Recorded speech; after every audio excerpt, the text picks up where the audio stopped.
Adelante. Bienvenido a nuestro humilde sillón. ¿Cómo estamos? Muy bien, muchas gracias. Sabes que por la yo, invitación. mientras hacía la introducción, Dani, yo me preguntaba. Un tema que uno pensaría que O sea, es una bobada, pero no uno ve nada porque con que de sus todas derechos y maneras. sus deberes de paciente. Exacto.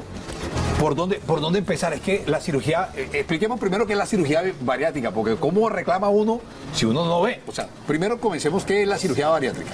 Bueno, bien, la cirugía bariátrica es un procedimiento que, aunque la gente piensa que es novedoso, que es actual, comenzó a estudiarse desde 1935, 1940, con algunas resecciones que hubieron en ese momento y que se presentaron en temas cancerígenos.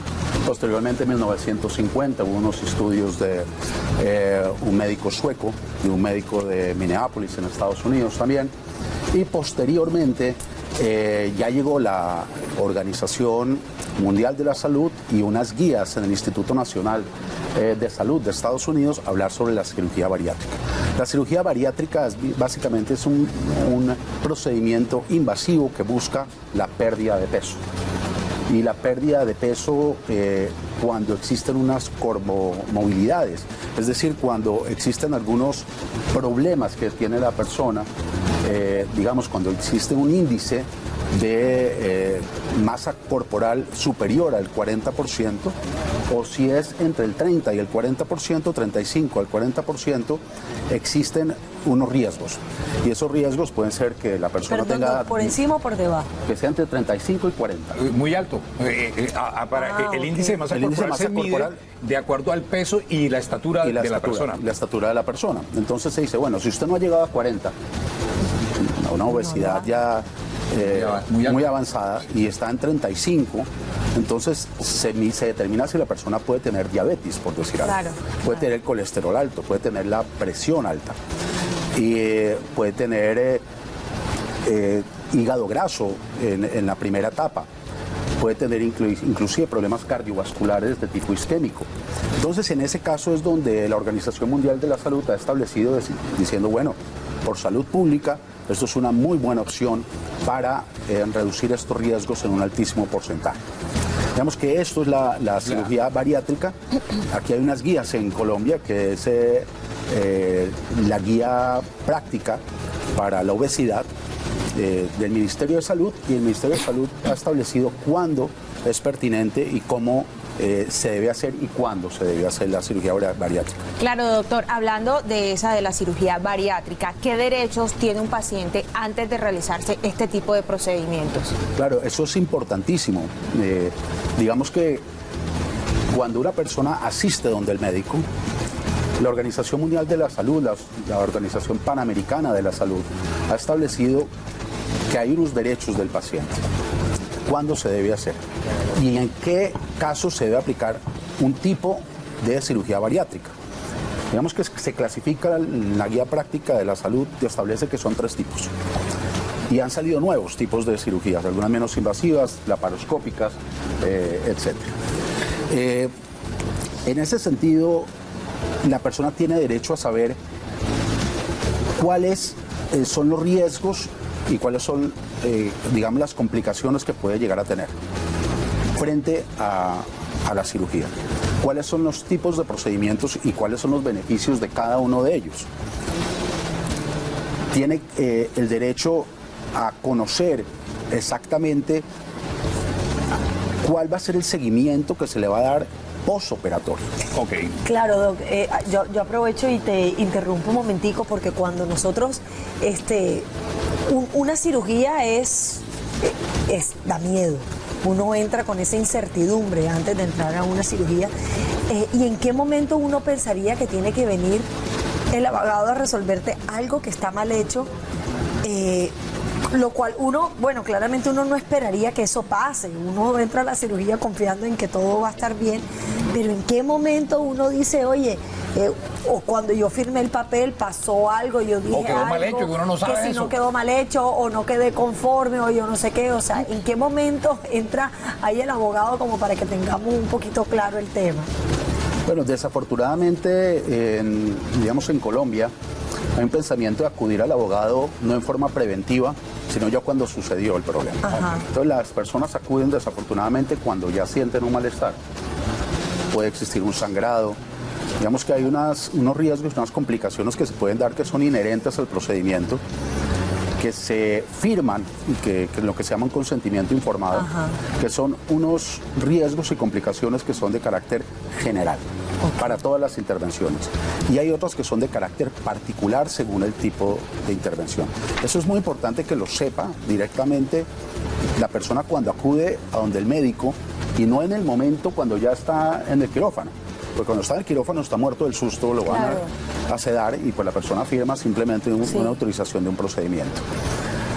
Cuando la persona llega a donde el abogado, pues el abogado lo primero que tiene que analizar es si se cumplieron esas guías de práctica clínica y con los procedimientos que se establecieron en la Organización Panamericana de la Salud, en la Organización Mundial de la Salud, en los pares académicos y en las guías prácticas colombianas, lo que se llama también la Lex Artis, que es la ciencia médica paso por paso. Por decir algo, hay casos que no se puede hacer cirugía bariátrica. Y no se puede hacer en casos que existan neoplasias. Las neoplasias son tumores o enfermedades sistémicas. Las enfermedades sistémicas son enfermedades que afectan todo el cuerpo humano. Entonces toca tener muchísimo cuidado porque en ese caso no se puede hacer. Entonces se tiene que mirar con mucho detenimiento la historia clínica. Claro. Nos toca revisar ahora, el médico sí pidió la historia clínica, si la historia clínica la revisó. O sea, ¿hasta dónde hay negligencia médica? Sí, pero una pregunta, ¿ese consentimiento informado exime al médico o al personal frente a un error? Normalmente sí. La gente piensa que sí y no. La Corte Suprema de Justicia en Colombia ha sido clarísima el desarrollo jurisprudencial que se le ha dado. Inicialmente los jueces fallaban muchísimo diciendo, sí, acá hay un consentimiento informado y usted sabía que había unos riesgos y complicaciones. Les voy a poner un ejemplo muy sencillo. Pero hay negligencia médica. Les voy a poner un ejemplo. Que usted haya firmado que existen unos riesgos inherentes no quiere decir que el médico pueda ser negligente. Exacto.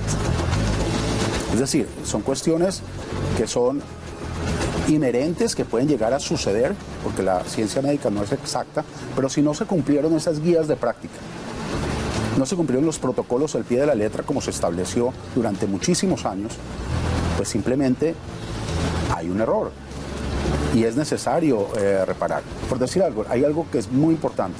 Las personas con problemas psicológicos o psiquiátricos en principio no pueden hacerse este tipo de intervenciones porque la pérdida de peso va a ser brutal.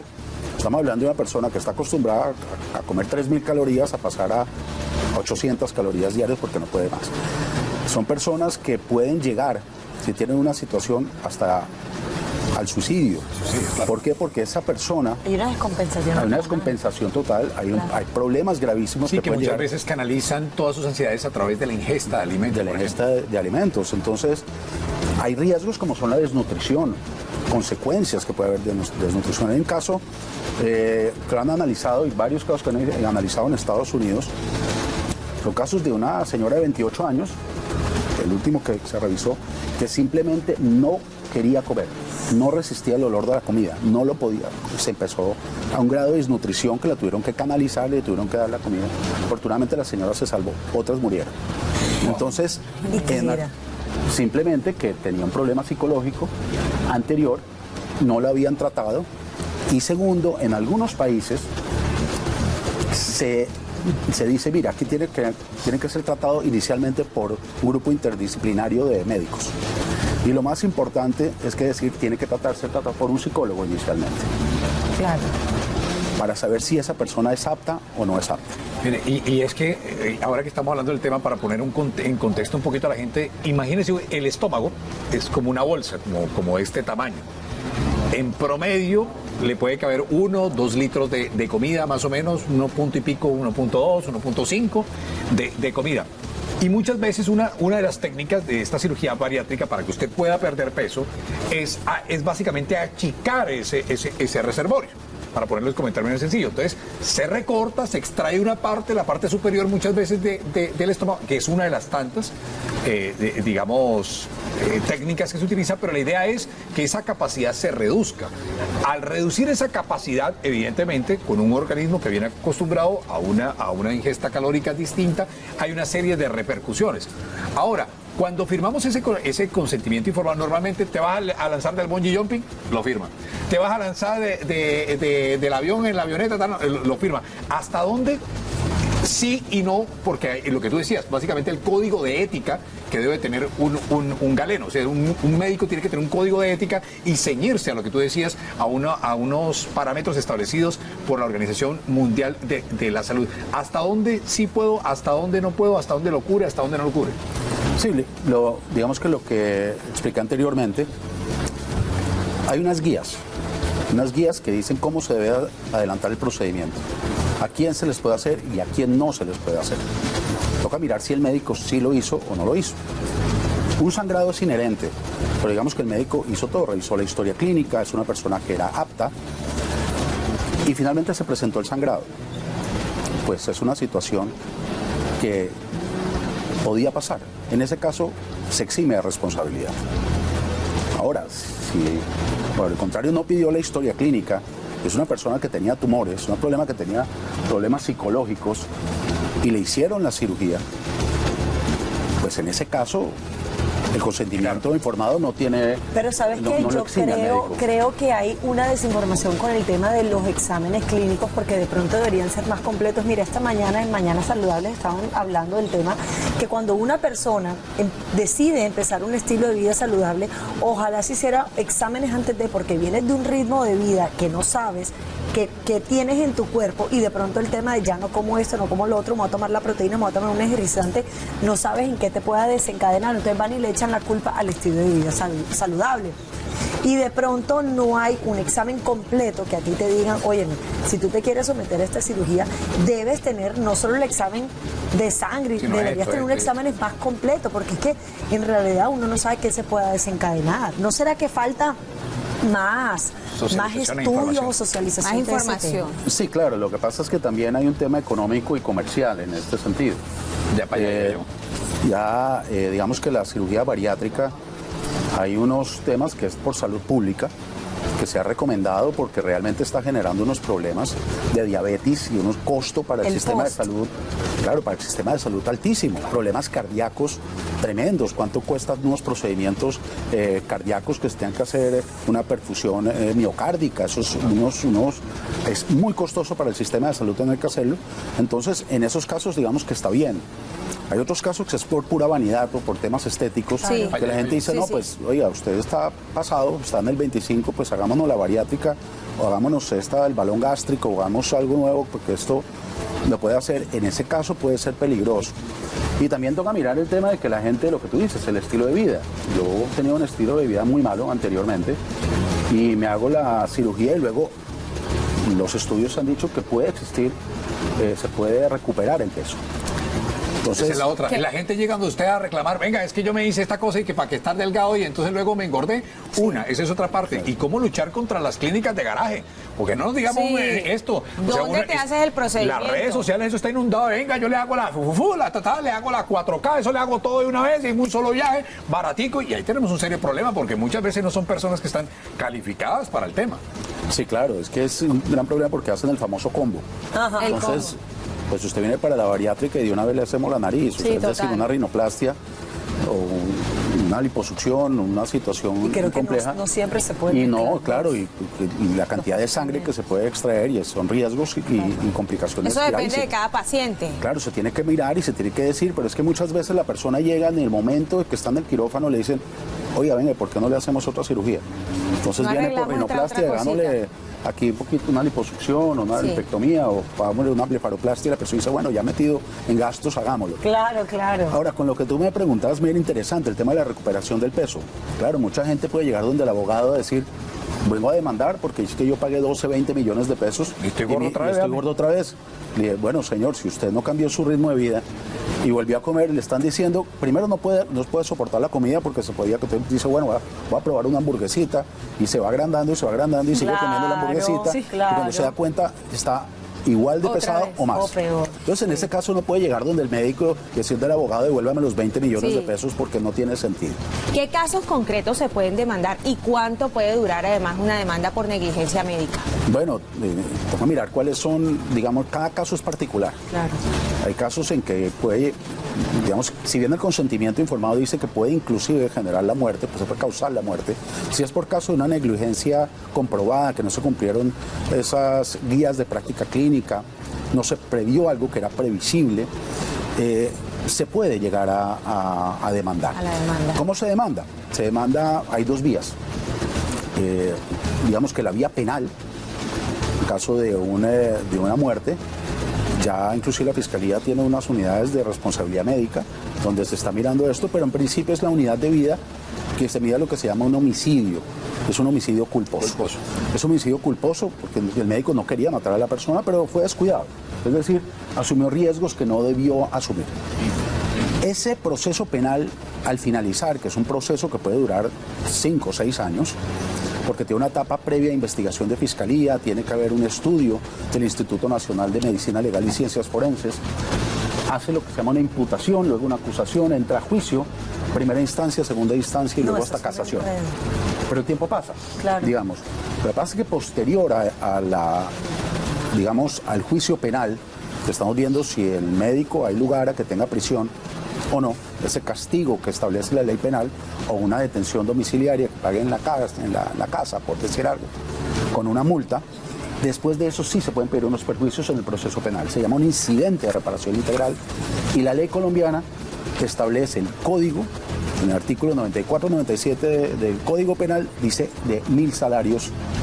1.000 salarios mínimos. Estamos hablando de 1.300 millones de pesos. 1.300 millones de pesos por daños morales, que incluye los inmateriales. Ya dijeron, incluye también daño a la vida de relación, que es el daño de pareja, el daño psicológico a la familia, pueden demandar toda la familia, y más los daños patrimoniales que tiene que ver. Si es una persona joven, digamos que una persona de 40 años, y le quedan 30 años de vida, es un empresario. Claro. En actividad productiva. Claro. La actividad productiva es lo que se llama el lucro cesante futuro. Puede ser una demanda grandísima de 6.000, 7.000 millones de pesos, dependiendo qué hacen. Para todo el mundo, independientemente de si es rico, si es pobre, si es empresario, todos tienen derecho a ese monto de 1.000 salarios mínimos. En materia, la otra opción es una demanda civil, que es una demanda puramente de perjuicios. Eso sí comienza inmediatamente, la ley dice que tiene que fallar en 1 año, más o menos puede durar 3 años en la demanda. Es un poco más bajo, paradójicamente. En Colombia se limitaron la jurisdicción civil y dijo no, son 100 salarios para los montos, de 100 a 150 los montos, mientras que Pasa en que penal... esos procedimientos, Michael, Sí, son sí, es largo. bastante largos. Claro, pero es que estamos hablando de la vida de una persona. Claro. Si usted está reclamando Ah, no, la muerte así de su es. padre, Claro. Así la es. muerte de su esposo, la muerte se puede de cuantificar. de su hijo, y estamos hablando de la actividad productiva, de una demanda de 6.000, 7.000 millones de pesos, Claro.